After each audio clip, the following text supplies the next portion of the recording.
Welcome to Lesson 9, Provider Composition. This is the architecture lesson. We've been composing providers all along without fully naming what we were doing.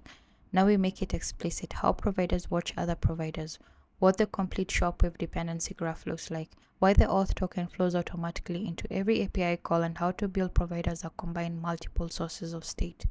This understanding is what separates someone who uses Riverpod from someone who designs with it. Provider composition means that providers can declare their dependencies on other providers by calling ref.watch inside their builder. So this creates a live dependency. When the dependency changes, the dependent provider automatically updates. Without composition, you'd pass DIO as a constructor argument, thread the auth token through method parameters, and manage everything manually. With composition, each provider declares what it needs, and Riverpod wires it all together. Dependencies are injected automatically. Changes propagate through the graph without you writing coordination code. It's dependency injection without a service locator or a container. So here's a complete ShopWave dependency graph. 3 tiers. At the foundation, DIO provider, auth provider, and cat provider. They have no dependencies on other providers. At the second layer, or at the second tier, is the authenticated DIO provider, which watches both DIO provider and auth provider. It creates the DIO instance with the auth token injected. At the third layer, the business logic providers that watch authenticated DIO provider, like the products provider, order provider, product detail provider. Also in the tier 3, the derived providers like order summary provider, which combines cat and auth. And also we have the cat count provider, which derives from cat, as we discussed in the previous lesson. So this is a graph we've been building all along, made explicit. The auth token chain is the most important composition in ShopWave. Auth provider holds the authenticated user, including the JWT token. Authenticated DIO provider watches auth provider with ref.watch.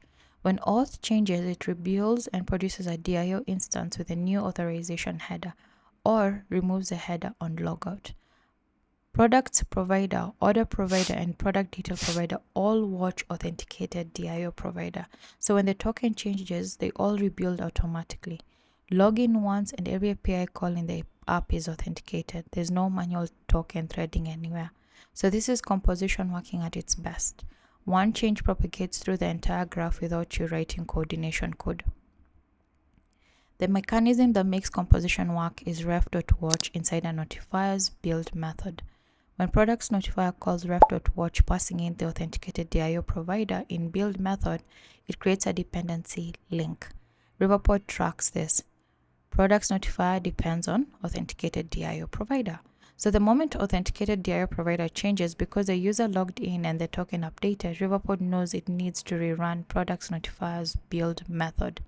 The build method executes again, calling await dio.get, passing in the respective path with a new authenticated DIO instance. So the product list refetches automatically, and you don't write a single line of coordination code when doing this. Here's a cascade in sequence. So the user logs in, auth provider transitions to authenticated. That's step 1. Riverpod detects that authenticated DIO provider watches auth provider, so it rebuilds authenticated DIO provider with a new token in the header. That's step 2. Riverpod then detects that products provider, order provider, and product detail provider all watch authenticated DIO provider, so it invalidates each of them. Products provider refetches with the authenticated DIO. The others reset and wait for their next use. Step 3. The UI, every widget watching any of this providers rebuild with fresh authenticated data. So 1 login, 3 cascading steps, 0 coordination code you wrote. The authenticated DIO provider implementation is the clearest example of the bridge pattern in Riverpod. It takes 2 dependency, DIO provider for the base HTTP client and auth provider for the current token, and combines them into 1 authenticated DIO instance. Every protected API provider watches this single bridge instead of managing auth themselves. So if the authentication model ever changes, say we switch from JWT to OAuth, we update only this one provider. Products provider, order provider, product detail provider are completely unaware. So this is single responsibility enforced by the dependency graph. Order summary provider is the new code in lesson 9, and it's a perfect demonstration of derived providers. It watches both cart provider and auth provider. From cart, it takes the items list and computes the total. From auth, it takes the user's name to display on the confirmation screen. It packages all of this into a single order summary record. Then the checkout screen watches just this one provider instead of reading cart and auth separately. So when the cart updates, order summary provider recomputes automatically. When the user changes, which shouldn't happen mid-checkout, but if it did, the summary updates. So one data source for the checkout flow, automatically reactive.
Now, lesson 9 introduces several derived providers that show different composition patterns. Cart count provider takes a list and derives an integer, the item count for the badge. Cart total provider takes the same list and derives a double, the grand total for the checkout button. Order summary provider combines two different sources, cart and auth, into a single record for the checkout flow. And is checkout ready provider is a Boolean gate, true only when the cart has items and the user is authenticated. So each of this is a plain provider reading other providers. They don't call APIs, they don't modify state, they just derive values reactively.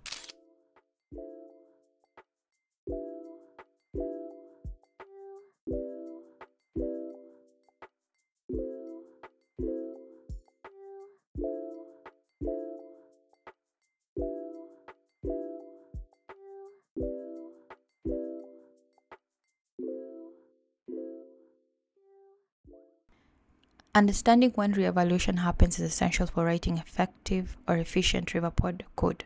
So a provider reevaluates when any provider it watches changes, when it's explicitly invalidated or refreshed, or when a watched dependency is invalidated and the cascade reaches it. It does not reevaluate when a provider it reads or when a provider that it does not watch changes.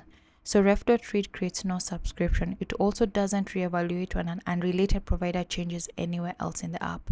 And when using select method, it only reevaluates when the selected value actually changes. So even if the underlying provider emits a new value, it does not change.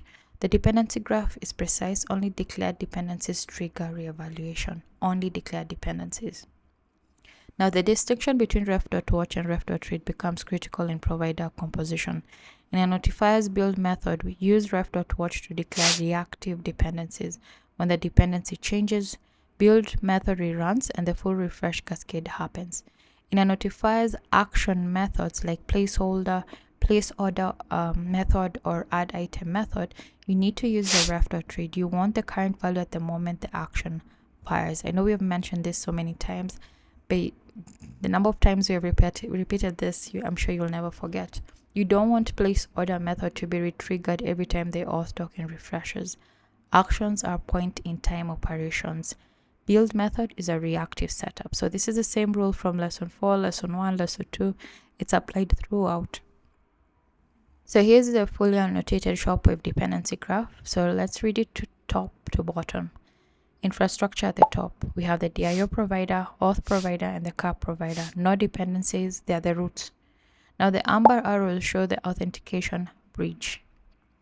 Authenticated DIO provider watches both DIO provider and auth provider. The white arrows show business logic providers watching the bridge. That is the products provider, order provider, product detail provider.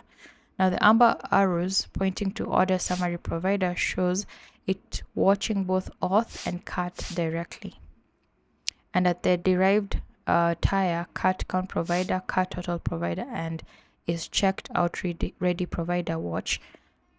They watch cat or auth to derive simple values. So this is a full picture of everything built in lessons 2 through 9. There's one critical mistake to avoid in provider compositions, which is circular dependencies. If provider A watches provider B and provider B watches provider A, whether directly or through a chain, you get an infinite rebuild loop. Riverpod catches this and throws a provider exception immediately rather than silently looping, which is helpful for debugging. The guard against circular dependencies is simple. Always think in directed acyclic tiers. Dependencies flow downward. If you find yourself wanting two providers to depend on each other, the solution is to extract the shared state into a third provider that both can watch independently.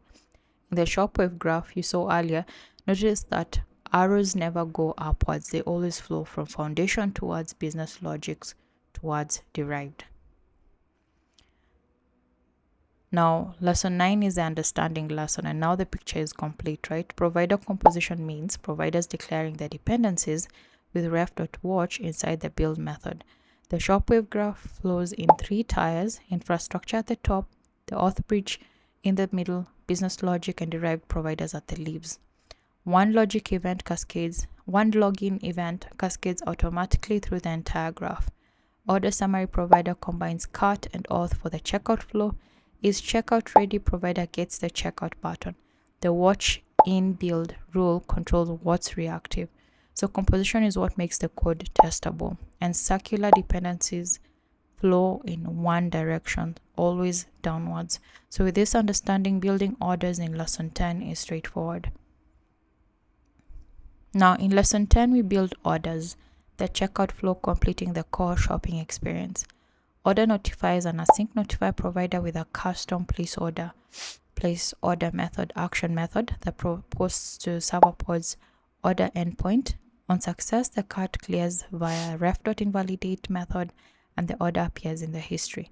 We'll also build an order history screen using a simple async notify provider for get orders. The order summary provider we built in this lesson feeds directly into the checkout UI. So see you in lesson 10.